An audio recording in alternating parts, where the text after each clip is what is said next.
So, Sonic. Watch out! You're gonna crash! It's no use! Dare forth chaos.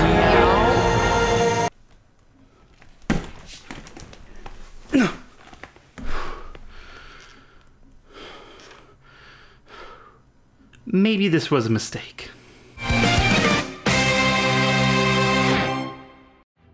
Before we get into it, I am a Sonic fan. I didn't really get into the series until Sonic Heroes came out, mainly because I didn't have a system to play them on until it came to the PS2. The high highs, the low lows, I've seen it all. I'm sure many can relate just wanting the best for the little blue blur. But not Big the Cat.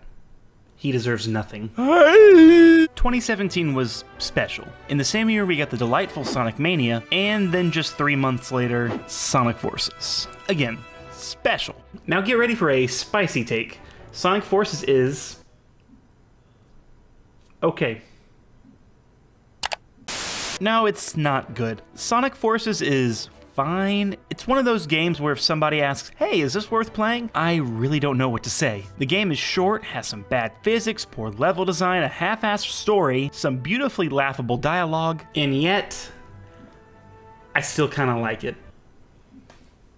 Well, let's start from the beginning, shall we? A very good place to squash the enemies with my belly. Sonic Forces is, as of this video, the most current title in the mainline Sonic the Hedgehog game series, following up from such titles as Sonic Colors, Sonic Generations, and Super Mario Galaxy. After the Nintendo exclusivity deal, this was also the first mainline 3D Sonic game for the PS4 and Xbox One, along with the Switch release. I actually originally purchased the game on sale for the Switch, but today we'll be focusing on the PS4 version. Listen, I got it for free on PlayStation Plus, and Daddy needs his 60 frames per second and zoom zooms.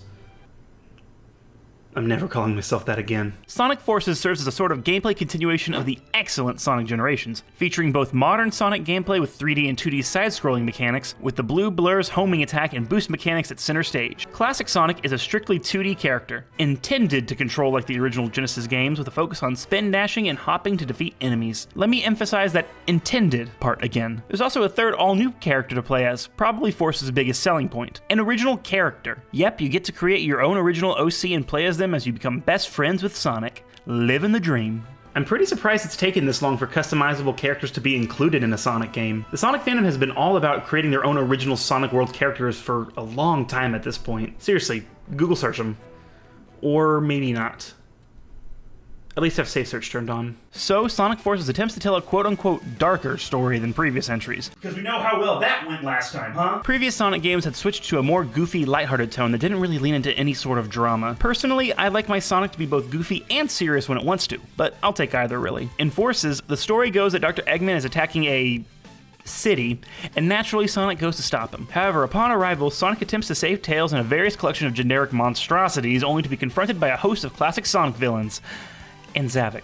Sega, I beg you, please stop trying to make Zavik a thing. It's just not gonna happen. We got Shadow, Metal Sonic, and ooh, Chaos from Sonic Adventure. Ooh, that's fun. Can't wait to see him in the rest of the game.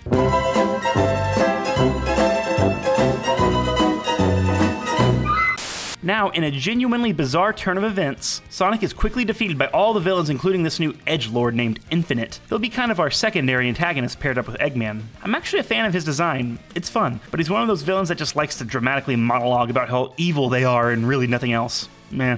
We fast forward a little bit in this bit of dramatic text that just cracks me up, and we learn that Eggman has taken over precisely 99% of the world, leaving a ragtag resistance group left defending the other 1%. Yes, let's go 1%! They're the true underdogs of the world. After his defeat, Sonic is believed to be freaking dead, by the way. And the resistance in the city is reporting that whatever it is that finished Sonic. Sorry, I'm still not used to saying that.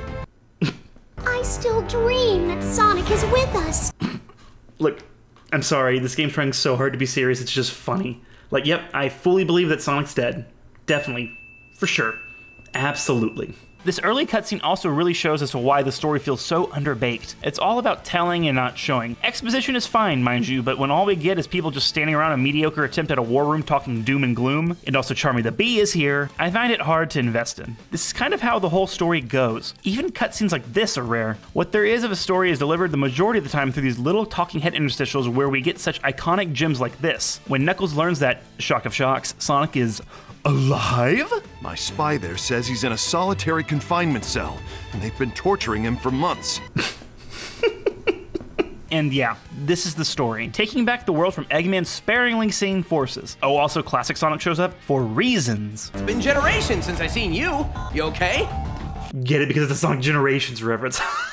Classic Sonic is here literally for no relevant reason. Seriously. There's a light connection to this possibly being the Sonic Mania Sonic, but still flimsy. He's just around to gesticulate confusion while Tails gloms onto him for companionship after having isolated himself in the wake of Sonic's alleged death. And Tails has just lost it. That should have done it. I'm sorry I wasn't smart enough.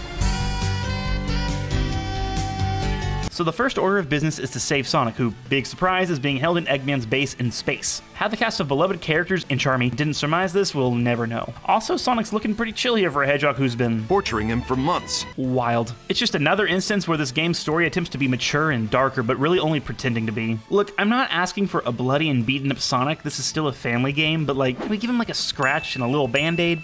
Something. Once Sonic is saved, we work our way through the various levels, as we slowly work towards returning the world to peace. There's some pretty decent boss fights too, as you go toe-to-toe with Eggman and his various machines along with the aforementioned Zavok, and Metal Sonic. We also quickly learn that these are all holograms, and the real Shadow just kind of shows up and is like, hey. More on Shadow in a bit. Believe it or not, Sonic Forces has 4 different gameplay styles, or rather 3.5. There's Modern Sonic, Classic Sonic, and your custom avatar character. The 4th one is your custom character and Modern Sonic running together and just trading off as their abilities are needed. Modern Sonic is the best to play as with his homing attack and boost feeling oh so great to control. It truly never gets old just slamming through enemies at ultra fast speed. Even when I died, perhaps for very dumb reasons regarding the level design, I still was cool with just replaying that section. It's just fun. Speaking on dying though, the level design in Forces really leaves something to be desired. It's all fine and all functional, but none of it ever struck me as particularly inspired. It gets the job done, but nothing really truly stood out to me as interesting. Even some levels feeling like they were built from simple building blocks, if that makes any kind of sense. A bit bland and in some cases awkward, with some sections in the game that clearly want you to boost through only to be met with a corner turn that immediately sends you careening towards your death.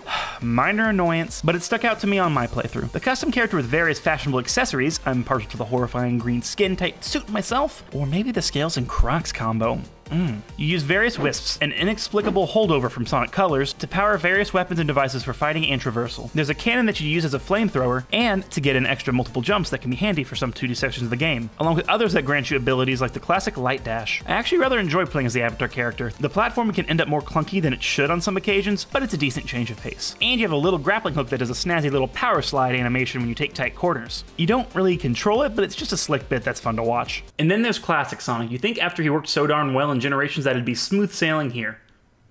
Huh. Classic Sonic is the clear weakest link here. I truly don't know what happened, but he just feels off physics-wise. Like he can't build up speed or slow down in any way that feels natural. It just feels weird the whole time. Now, let's jump a little and talk about that last Classic Sonic level. It features an auto-scroller. An auto-scroller in a Sonic game. Why? Why? If you can't tell, I hate it. I like to keep my voiceover and my live action segments separated a bit, keep my composure, my decorum here on screen. But for real though, it's just baffling. A Sonic game is the last place I'd want to see an auto-scrolling segment. I just can't process why this decision was made. Really, what hurts Sonic Forces the most is just the levels being so damn short. Uninspired? Yep, but seriously, you can beat most of these in less than 2 minutes. Like, you finally start hitting your groove with a certain level and it's just over. For a game that was supposedly in development for 4 years, it strikes me as just odd. Oh, by the way, did I mention you can beat this game in less than 4 hours?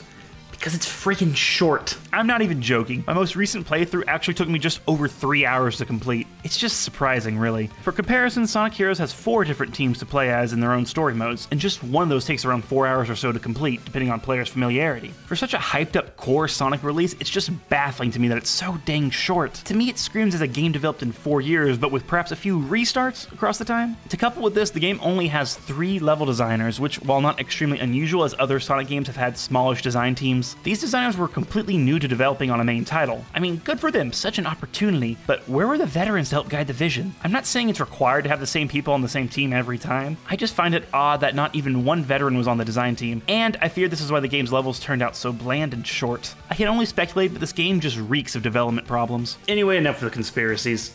So how does this epic tale of resistance and fighting climax? Let's go! Go! It's just so silly. As we slowly take out each of the villains, we eventually reach a showdown with Infinite, who's been using an item called the Phantom Ruby to create alternative realities that actually do show up in the game a tiny bit as null space. That isn't taking advantage enough to potentially create some more creative, fresh Sonic gameplay. We eventually defeat Infinite, who just kind of ragdolls to the ground at the end of the boss fight in a gloriously anticlimactic fashion. Boo! You stink! Knuckles, the Resistance, and a hell of a lot of duplicated OCs charge in for a final attack, while Sonic and the player avatar go all in on a final assault on Eggman and defeat him, neutralizing the Phantom Ruby in the process. Also, when you're playing as both Sonic and the avatar together, switching between playstyles, you can get a fun double boost that sends you zooming through a level for a powerful attack while the game's theme song, Fist Bump, plays, which is just so cheesy and such a bop. I can't help but adore it.